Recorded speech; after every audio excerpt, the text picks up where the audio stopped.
I was sitting at my old wooden desk, crunching numbers like any other Thursday, when my phone buzzed. It was a text from Jane, my best friend since high school and practically family. "Hey, big party this Friday at Rick's place. You in? Could use a wing woman." Jane's message read. I texted back, "Sure, sounds fun. Been ages since we did something stupid." She replied instantly, "Awesome. Oh, and Tom's gonna be there. You'll finally meet the infamous BF." I rolled my eyes at that. Jane had been seeing Tom for a few months now, and she was head over heels. I hadn't met him yet, but from what Jane gushed about, he was the catch of the century. Closing my laptop, I glanced at the clock. It was nearly time to leave. I grabbed my things and headed out, deciding to swing by Grandma's on my way home. As I walked in, the smell of baking apples filled the air. Grandma was in the kitchen, pulling an apple pie out of the oven. "There's my girl," she exclaimed, her eyes twinkling. "Perfect timing. Help yourself to some pie." I hugged her, and she patted my back with her flour-dusted hand. "How you doing, honey?" "Actually going to a party tomorrow. Jane's boyfriend will be there. It's a meet and greet for me," I said, taking a bite of the warm pie. Grandma raised an eyebrow. "Boyfriend, huh? Don't let those boys mess with you or Jane." "We joked about that the other day," I laughed. "Said no man's born who could mess with our squad." "Good, keep it that way," she advised, her tone firm but loving. "Men come and go, but your bond with Jane, that's for keeps." I nodded, knowing she was right.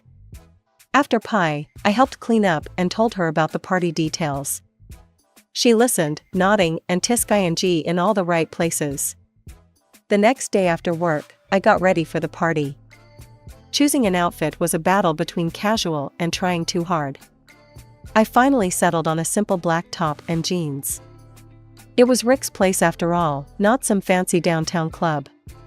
I arrived a bit late, the place already buzzing with music and chatter. Jane spotted me first, waving frantically from across the room where she stood with a tall, dark-haired guy. "Emma, you made it. Come meet Tom," she shouted over the music. As I approached, Tom turned and smiled, his gaze lingering a bit too long for a casual once-over. "Heard a lot about you," he said, his voice smooth. "Only the good stuff, I hope," I replied, trying to match his casual demeanor. "All good, promise," Jane chimed in, her eyes darting between us. Something in her look made me cautious, but I brushed it off as party nerves. We chatted, the three of us, and Tom was charming, making me laugh more than I expected. But every now and then, his compliments felt a tad too pointed, his glances a little too sharp. I ignored the nagging feeling in my gut, blaming it on overthinking. After the party, things between Tom and me picked up speed faster than I ever expected. Just 3 months down the line, and there I was, standing in front of a mirror in a bridal shop, staring at my reflection in a white dress that I had picked out in a dizzying rush. My mom was with me, and she kept fussing over every little detail, making sure the veil sat just right on my head. "Emma, you look beautiful, honey. But are you sure? This all seems so fast," she said, her voice laced with worry. I forced a smile, trying to brush off the doubt that kept creeping up. "Mom, it's fine. We're fine. Tom's great, you know that." She sighed, smoothing down the fabric of my dress. "I know, I miss Jane being around." "Have you talked to her lately?" The mention of Jane was a jab to my gut. We hadn't spoken since the engagement party, a party she left early, with a tight smile and an even tighter hug goodbye. "Not really, Mom. You know how it is. Things just got a bit complicated." The weeks leading up to the wedding were a blur of planning and tension. Jane's absence was a gaping hole in every festivity. I tried reaching out to her, but my calls went to voicemail, and my texts remained unanswered. It hurt more than I cared to admit, and with each passing day, the weight of her absence grew heavier. Finally, the wedding day arrived. The walk down the aisle was a mix of smiles and well wishes, but all I could see was the empty seat where Jane should have been. Tom stood at the altar, looking dapper and smiling broadly as I approached. His eyes were bright, but behind the joy, I caught a flash of something else. Was it impatience? We exchanged our vows, and the pastor pronounced us husband and wife. The reception that followed was lively, with music and laughter filling the air, but the celebrations felt hollow without Jane laughing and dancing beside me. During the reception, I overheard a conversation that made my stomach turn. Tom was talking to some of his buddies, not noticing I had walked up behind him. "Yeah, it's all set now. She's a good girl, got her head on straight, especially with finances. We'll be sitting pretty, you'll see," Tom said, a sly grin spreading across his face. His friend clapped him on the back, laughing. "Always had a sharp eye for the good ones, eh, Tom?" I stepped back, my heart racing. Was he talking about me? About us? What did he mean by that? I wanted to confront him, to ask him outright what he meant, but I hesitated, the fear of stirring up a scene at our own wedding holding me back. I forgot about that conversation the very next day. It was domestic, comfortable even, but there were undercurrents, ripples that kept disturbing the peace I desperately wanted to believe in. My job was one of those ripples. After the wedding, walking into work every day felt like stepping onto a stage. Jane's dad, Mr. Coleman, had always been good to me, but with Jane and I no longer talking, I was nervous about where I stood. Turns out, I didn't need to worry, at least not about my job. Mr. Coleman called me into his office about a week after I got back from the honeymoon. "Emma," he started, his voice all business, "I want to be clear. Whatever's happened between you and Jane, it's got nothing to do with work. You're a good accountant, and as long as that continues, there's a place for you here." I nodded, relieved yet still tense. "Thank you, Mr. Coleman. I appreciate that, really." He waved a dismissive hand. "All right, then. Back to it." That brief conversation was a load off, but it wasn't the only weight I carried. Every couple of weeks, Tom and I would visit his mother in her home deep in the forest area, a quaint little cottage surrounded by all sorts of flora. She was a herbalist, her life dedicated to plants and potions. I respected her craft, but every visit was a test of my patience. The first time we went after getting married, her welcome was less than warm. "Oh, Tom, still with Emma, I see.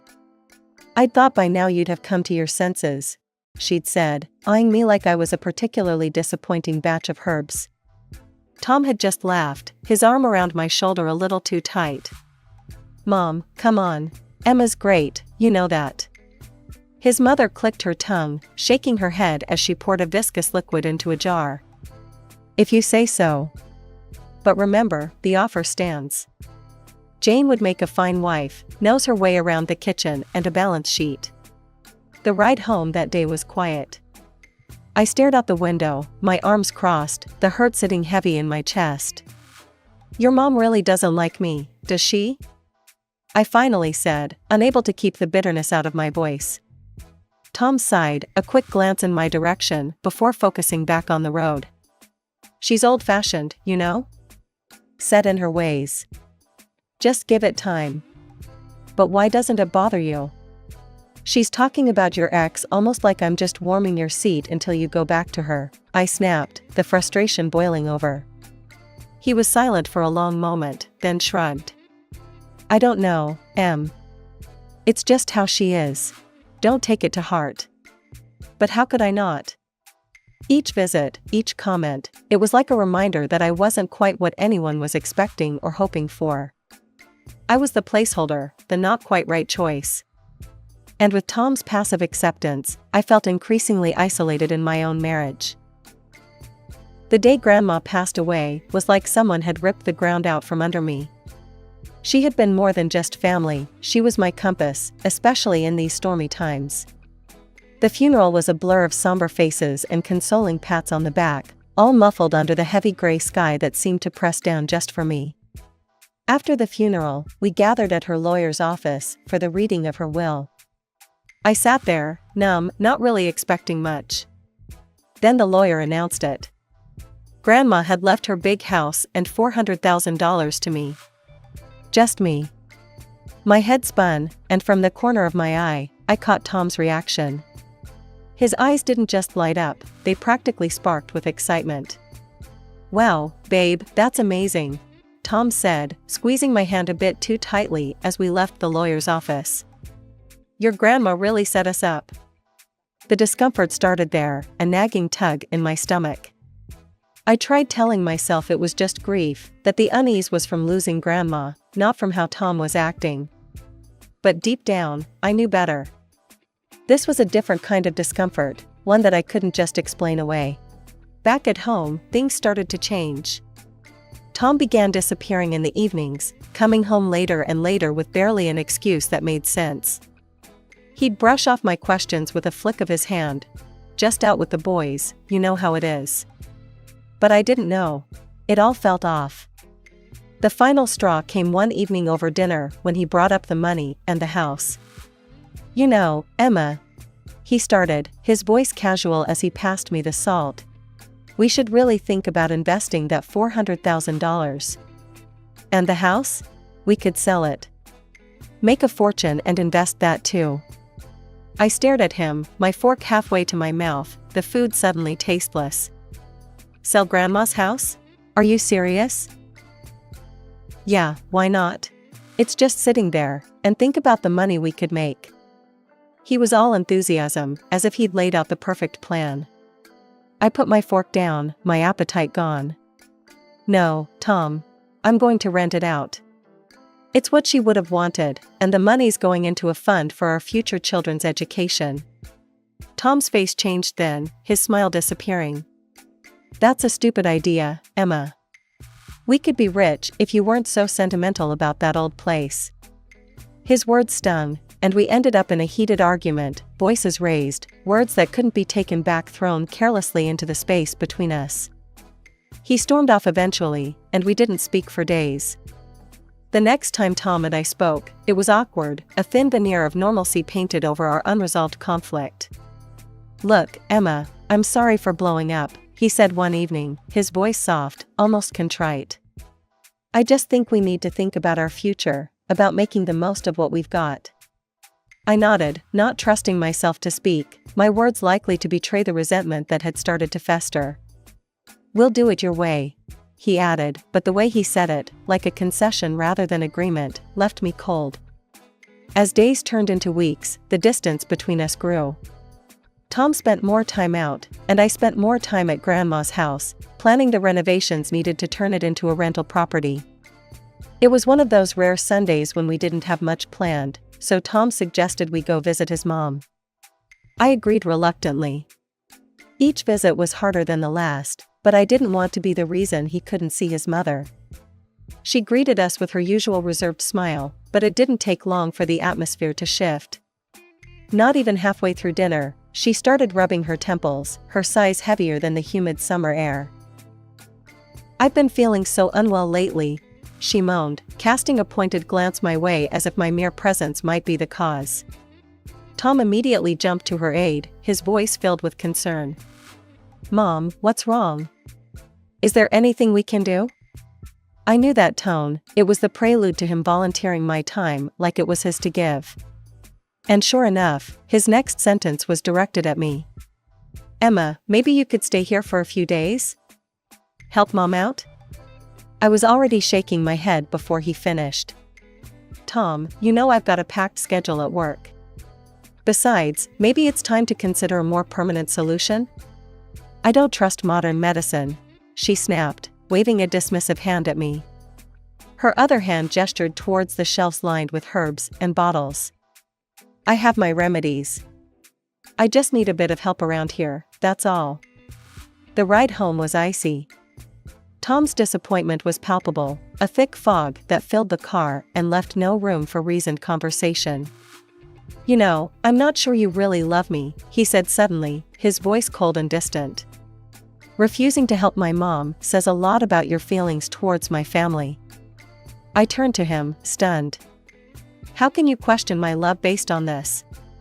I've supported every decision, attended every family gathering, and now you say this? You don't act like someone who's part of this family. Maybe I made a mistake marrying you. He shot back, the words slicing through the last threads of my patience. Are you saying you want a divorce? I asked, my voice barely a whisper. If things don't change, maybe I do, he replied curtly, his profile stark against the passing streetlights. The next few weeks were rough.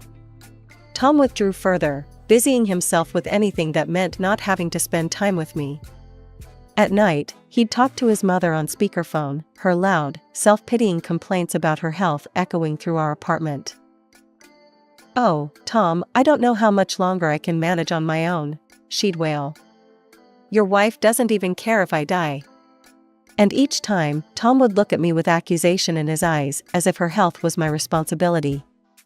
After several nights of this, I couldn't take it anymore. I started wearing earplugs, the soft foam a blessed barrier against her manipulative moans. It was a usual Thursday afternoon when I decided to check our joint savings account, a routine I had pushed aside for months due to the constant chaos at home. Logging in, I anticipated seeing our usual balance, but the numbers that greeted me sent a chill down my spine. The account was nearly drained. Stunned, I scrolled through the transaction history. Large withdrawals stamped with just ATM and no further explanation. My heart raced as I pieced together that these withdrawals coincided with the nights Tom came home late or not at all. I felt a sickening mix of betrayal and panic gnawing in my stomach. I couldn't confront Tom, not yet. I needed more information, something concrete before I sparked a confrontation that I wasn't prepared to handle. That's when the idea of hiring a private detective came to me. I found a reputable detective online and explained my situation over a hushed phone call from the back of a cafe. 3 agonizing weeks later, the detective called me back. We need to meet, was all he said. Sitting across from him in a dimly lit corner of a different coffee shop, the detective laid it all out. Your husband's in deep, he started, his eyes not leaving the file in front of him. He's racked up a significant amount of gambling debt. The kind that gets dangerous. My hands trembled. How bad? Bad enough that he's desperate. He's been talking about your finances, specifically your inheritance, as a way out. I recorded a conversation between him and his mother. It seems they have plans for your assets. He played the audio clip. Tom's voice, casual and cold, discussing how soon my money would fix everything. I felt nauseous listening to his plans, spoken so freely, as if I was nothing more than an obstacle to be dealt with. I was still reeling from this revelation when my phone buzzed. It was Jane, my long-lost friend, the one person I thought I had pushed too far away to ever return. Her text was simple, need to talk. Can you meet today? Hours later, I sat across from Jane in yet another cafe, the noise around us a stark contrast to the silence that had stretched between us for months. She looked nervous, playing with her coffee cup before she spoke. Emma, I'm here because Tom has been contacting me. He's made advances, said things. She paused, her voice shaking. He told me he made a mistake marrying you, that he should have been with me all along. I felt like I was in a nightmare, everything spinning out of control. You're telling me this now? Why? Because he asked me to do something unthinkable. He wanted me to convince my dad to fire you. Said that once you were jobless, you'd have no choice but to depend on him, to move in with his mother. She pushed her phone across the table, playing a recording of their conversation. Tom's voice, clear and manipulative, detailing his plan like he was plotting a business move. I sat there, stunned and heartbroken. Not just by Tom's betrayal, but by the enormity of his deceit and manipulation. Leaving the cafe, I felt a mix of fear and clarity. It was clear now that Tom and his mother were not just overbearing, they were dangerous. The drive over to Tom's mother's house that weekend felt longer than usual. I felt like I was heading straight into the lion's den, armed with nothing but a fragile plan and a heavy heart. When we arrived, his mother greeted us with her customary cold warmth, a thin smile that never quite reached her eyes. Almost immediately, she started her usual routine of complaints and thinly veiled barbs. "Oh, Emma, dear, I'm just so frail these days, barely can manage on my own," she lamented as we settled into the musty living room. I nodded, my stomach churning, but I had my own plans. "Why don't we start with a little walk outside? Some fresh air might do us all good." His mother hesitated, then agreed, shuffling towards the door with more agility than her complaints suggested. Once outside, I made a show of tying my shoelace and let them walk ahead, slipping back into the house under the guise of grabbing a forgotten sweater. Once inside, I quickly turned on the dictaphone app on my phone and tucked it under a cushion on the sofa. My heart pounded as I rejoined them, the device now safely recording whatever would transpire in my absence. We walked for a bit, the conversation light, but my mind was elsewhere. After making sure they were well engaged in idle chatter, I excused myself, claiming a sudden headache and the need for a quick lie down. They continued their walk, and I rushed back, my steps as silent as a whisper. Hiding in the small pantry, I strained my ears. Soon, their voices floated through the door, Tom's laced with excitement, his mother's dripping with sinister joy. "It's almost ready, Mom. Once Emma moves in for a few weeks to help out, we can start with the herbs you prepared," Tom said, his voice a cold hiss that sent shivers down my spine. "Oh, Tom, dear, everything's prepared. Those special herbs of mine, they work fast and leave no trace. Just make sure she drinks her tea every morning. No one will suspect a thing," his mother replied, her giggle sending waves of horror through me. "And once she's gone, no more debts hanging over my head. I can finally clean up my mess and move on. Maybe with Jane," Tom continued, unaware of the betraying silence that filled the rest of the house. Feeling like my entire body was encased in ice, I carefully made my way out and back to the empty living room. I retrieved my phone, stopping the recording and slipping it into my pocket, a heavy weight of evidence against them. That night, I lay awake, the recording playing over and over in my head. I knew I couldn't stay silent anymore. I had to act, and fast. The morning couldn't come soon enough, and with it, I'd begin setting my plan into motion. I never thought I'd have to act in my own life as if it were some dramatic scene from a movie. But there I was, coming home from work, feigning despair. I threw my bag on the sofa, letting out a heavy sigh as I collapsed beside it. "I got fired today," I announced, my voice thick with mock desperation. "Jane's dad kicked me out at her request. There's nothing left for me here now." Tom froze, his eyes wide with a mix of shock and, disgustingly, a spark of glee. "You got fired? Really? Well, that's unfortunate, babe. But hey, maybe this is for the best, you know? Now you can move in with my mom, help her out. She needs you." His words, so predictably selfish, fueled my silent fury. "No, Tom. I will never move in with her." "I can't believe you'd even ask that of me," I shot back, standing to face him, my voice rising in controlled anger. His face contorted with frustration as he yelled back, "If you won't do that for me, for us, then maybe we shouldn't be together. Maybe we should just get a divorce." The word divorce hung in the air like a promise. I reached into my bag, my hand clasping the divorce papers I had prepared.